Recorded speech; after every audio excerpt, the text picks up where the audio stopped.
caruuray sheekadeena waxa ay ku saabsan tahay nin kabatalo ahaa oo magaalo ku noolaa. waxa uu ahaa kabatalo maskiin ah. xaafadana waxaa kula noolaa asaga iyo xaaskiisa. xaafadda ma aysan lahayn shaqo, taas beddelkeedana ma aysan heli karin lacag ay cunto ku iibsadaan. waa uu u dulqaadan waayey, wuxuuna xaaskiisii ku yidhi, waxaan aadi doonaa magaalo kale, halkaas oo kabatolonimo aan uga soo shaqayn doono, waxaana soo laaban doonaa anoo lacag badan haysto. waa uuna ka tegey, wuxuuna aaday magaalo weyn oo ayaga u dhoweyd. magaaladii maalintii waxa uu bilaabay in uu ku wareego wadooyinka magaalada asagoo oranaya, yaa kaba loo sameynaa, kaba cusub yaa loo sameynaa, yaa kaba loo sameynaa, kaba cusub yaa loo sameynaa. sidaas ayuu ku qeylinayay maalintii oo dhan asagoona xaafadaha ku wareegayay. maalintii ugu horeysay wax shaqo ah ma uusan helin. maalintii kale waa uu soo baxay, waxa uu bilaabay isla sidii oo kale inuu dadka ku qeyliyo oo yidhaahdo, yaa kaba loo sameynaa, kaba cusub yaa loo sameynaa. islaan duqa ayaa albaabka furtay, albaab u dhowaa, waxayna u dhiibtay kabo. haye kabatole, ii samee kabahaan, waxaan u baahanahay inaad iiga dhigto kuwa cusub oo kale. waa kuu sameynayaa marwo. kabihii ayuu u sameeyey, kadibna waxa uu ku gargaraacay albaabka. wuxuu ku yidhaahday, marwo kabahaaga waa diyaar. waxa ay siisay xoogaa lacag ah, kadibna waa uu ka tegey. waxa uu galay waddada kale, sidii oo kale ayuu ka shaqaystay. waxa uu helay naag kale oo kaba loo sameynayo, lacag ayuu ka qaatay. wuxuu nafsadiisa ugu sheegay in hadduu sidaan u shaqaysto lacag badan uu heli doono. sidaan ayaan u shaqaysanayaa, kadibna lacagta markaan aruursado waxaan noqon doonaa mid qani ah, kadibna waxaan gadan doonaa dameer, waxaan u laaban doonaa xaafadeyda. sidaas ayuu iskula sheekaystay. muddo kadib waxa uu helay 4 xabo oo dahab ah, lacagtii uu shaqaynayo oo dhan. 2 ka mid ah waxa uu ka baxsaday dameer. kadibna waxa uu go'aansaday inuu dib ugu laabto xaafadiisii. wuxuu aruursaday alaabtiisii, wuxuuna galay waddada. asaga oo socdo kadib waxa ku soo baxday koox tuuga ah. wuu naxay, wuxuu yidhi, waa inaan kuwan khiyaana, haddii kale waxay iga qaadan doonaan dameerka iyo lacagta, kadibna waxaan noqon doonaa mid faqiir ah.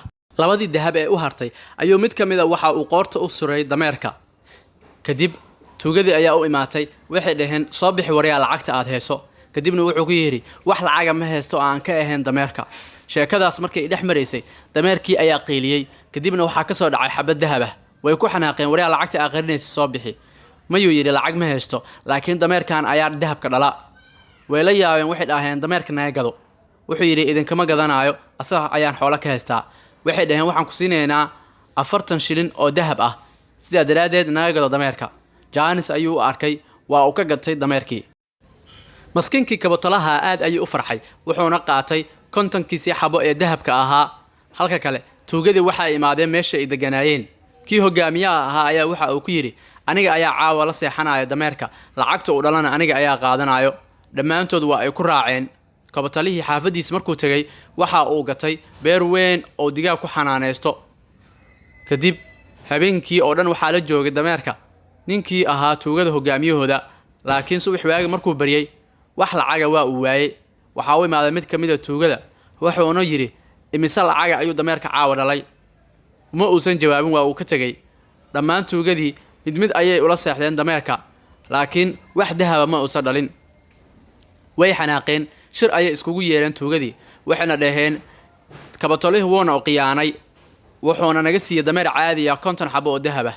waa inaan lacagteena ka soo ceshanaa, 10na aan u dhignaa, aana soo ciqaabnaa. way baxeen, waxay soo aadeen xaafadii oo kabatalaha deganaa. kabatalihii oo beerta ka shaqeynaya ayaa kor waxa uu ka arkay tuugadii oo soo socota. waxa uu u cararay gurigiisa. xaaskiisii waxa uu ku yidhi, tuugada soo socota markay yimaadaan, aniga beerta ayuu ka shaqeynayaa ninkeyga dheh, waxaan ii soo dirtaa eegeyna milgo. haye ayay tiri, waa uu baxay, beerta ayuu ku laabtay. tuugadii ayaa imaatay, waxay yidhaahdeen, aawo ninkaagii qaa'inka ahaa. waxay dhaheen, waxay tiri, beerta ayuu ka shaqeynayaa, laakiin sug, eegan ayaan u dirayaa. way yaabeen, ma eegan ayaa u soo wici kara ninkaaga, anaga miyaa nugu ciyaaraysaa? waxay ku tiri, haa, wax kastana waa uu fahmayaa. tuugadii iyo dhinka xaaskiisa intay wada hadlaayeen waxa imaaday kabatalihii. wuxuu yidhi, soo dhowaada, inaa imaateen waxaa ii sheegay eega yar ee milgo. way yaabeen, waxay dhaheen, waadna khiyaantay, dameerkiina wax waa uu dhali waayey. waxa uu ku yidhi, qalad ayaa samayseen, saas inaad samaysaan ma ahayn ee dameerka waa uu shaqaynayaa, dahab ayuuna dhalayaa. waxay dhaheen, ka gudub, waan kugu kalsoonnahay, laakiin waxaan doonaynaa inaad naga iibiso eegaan dadka u soo wici kara ama hadli kara. wuu ka diiday. laakiin cambaar markuu ka diiday waxay dhaheen waxaan ku siinaynaa 40 shilin oo dahab ah. waa uu ka aqbalay, ayagana eegii ayay wateen. sidii oo kale hogaamiyihii tuugada ayaa yiri aniga ayaa heenaaya eega, wayna ka aqbaleen tuugadii kale. xaafadiisa ayuu tagay, kadibna waxa uu u yeeray gabadhiisa. wuxuu yiri shaqo ayaan aadayaa, hadduu yimaado qof i raadinaya eega milga ii soo dir. waxay tiraahday haye aabe, waan ka aqbalay. cambaar markuu maqnaanin ayaa yimid, kadibna wuxuu yiri aabaha. waxay tiri shaqo ayuu ku maqan yahay, laakiin sug waxaan u dirayaa milgo. waxay tiri or u soo wac aabe, qof ayaa u imaad u soo sheeg. halkii laakiin milga uu u soo wici lahaa tuugii weynaa, waxa uu u laabtay xaafadii ninkii iska lahaa ee kabatolaha ahaa. tuugii weynaa waxa uu imaaday habeenkii, wuxuuna yiri aawa milga wuu maqan yahay ayaa la yiri. wuxuuna fahmay inuu u laabtay ninkii iska lahaa. subaxii xigay waxa uu u tagay kabatolihii, wuxuuna ku yiri milga ma kula joogaa. wuxuu yiri haa, laakiin waxa laga yaabaa inuu ii soo xiisay. wuxuu yiraahday wuu soo cararay, eegana sidoo kale ma shaqeynayo. wuxuu yiri eegan wuu shaqeynayaa, laakiin waqti si uu kula qabsado hogaamiyihiisana aad u noqoto. wuu ka soo watay. muddo kadib waxa ay fahmeen inuu marka la qiyaanay kabatolihii, waxayna go'aan ku gaareen markaan in kabatolaha kow looga siiyo. waxayna yimaadeen gurigiisii, kadibna waxay dhaheen waana qiyaantay. waxa ayna ku soo riteen jawaan. muddo markay soo socdeen meel kaniisada ayay imaadeen. waxa ay ku leexdeen meeshii kaniisada oo mid kamid uu ku yiri aan ku nasano, galabta ayaan dilaynaahe. ninkii oo jawaanka ku jira ayaa waxa soo maray nin doofaaro yiriisa wata. kadibna waxa uu ku yiri asoo meesha ka dhex qeylinayo, waxa uu maqlay jawaanka dhexdiisa hadal ka yeerayo oo ah ma rabo gabadha boqorka, yaa lii wadin, ani gabar boqor ma rabo. kadib ninkii ayaa ku soo leexday. wuxuuna ku yiri waraa ninka meesha ka qeylinayo maxaa kugu dhacay? niman ayaa isoo kaxeeyay ayuu ku yiri, waxayna doonayaan inay ugu daraan gabadha boqorka, anigana ma rabo in aan guursado. wuxuu ku yiri dabaal ayaa tahay, aniga igu bedel jawaanka adigana iska bax. ninkii waxa uu qiyaanay kii kale, kadibna waxa uu ku riday jawaanka, asagana waxa uu watay doofaaradii. waxay kadib waxa yimaadeen tuugadii, kadibna waxay qaadeen jawaankii, waxayna ka tuureen meel oo bad ah ayay ku tuureen ninka. kadibna waxa dhacday in ninkii doofaarada watay uu ka hor yimaado tuugadii oo ahaa kabatolihii. aad ayay ula yaabeen, waxayna ku dhaheen sidee ku nooshahay? wuxuuna yiri aniga markaa meesha ugu tuurteen waxaa la isoo siiyay doofaarahan iyo lacag fara badan. waxay dhaheen anagana jawaanada nagu rid oo meesha naga tuur si aan u soo helno lacagtan iyo doofaaradan aa haysatid. kadibna sidii ayuu sameeyay, meesha ayuu ka tuuray.